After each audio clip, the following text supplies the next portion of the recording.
In this video segment, we want to illustrate the use of cell addresses and dragging them from one cell to another.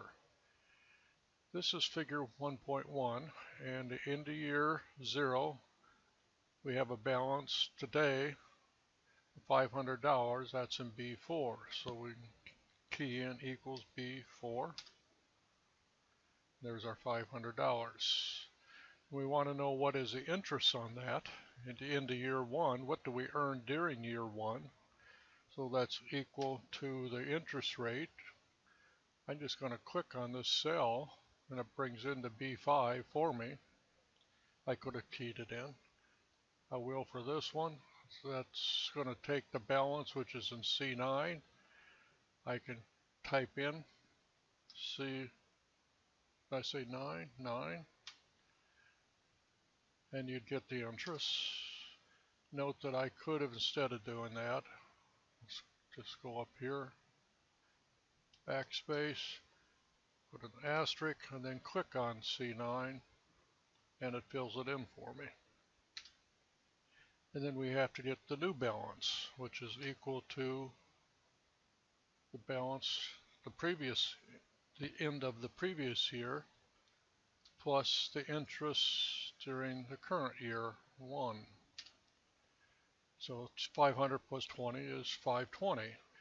I could continue typing these all the way down, but one thing, it's error prone, and I'm very error prone when it comes to my typing skills, and it gets worse, it seems, as I get older or more careless or something. And so you want to just drag these down and not have to type them in. So if you put the cursor on the lower right hand corner, see it's a little there, and it changes to a plus sign. They're both plus signs with a linear plus sign. Hold down the left key and drag down here, and you'll see that it went C10 plus B11, C11 plus B12, B13, B14. It increments each of those. And, that's a lot easier than keying them all in. I think you'd all agree. We could do the same thing with interest, but we want the same rate, which is in B4, in all these cells. We don't want it to change. Here it changed both of them. We only want one to change. If we just did it that way, we end up with garbage. As it says, it's B6, which took the years instead of the rate, times C10. And you do that, you get 3,120. You go down to the next one, it uses a rate of B7. Well, there's no rate in there, it's 0, and then it starts using this stuff, and it gets all kinds of problems.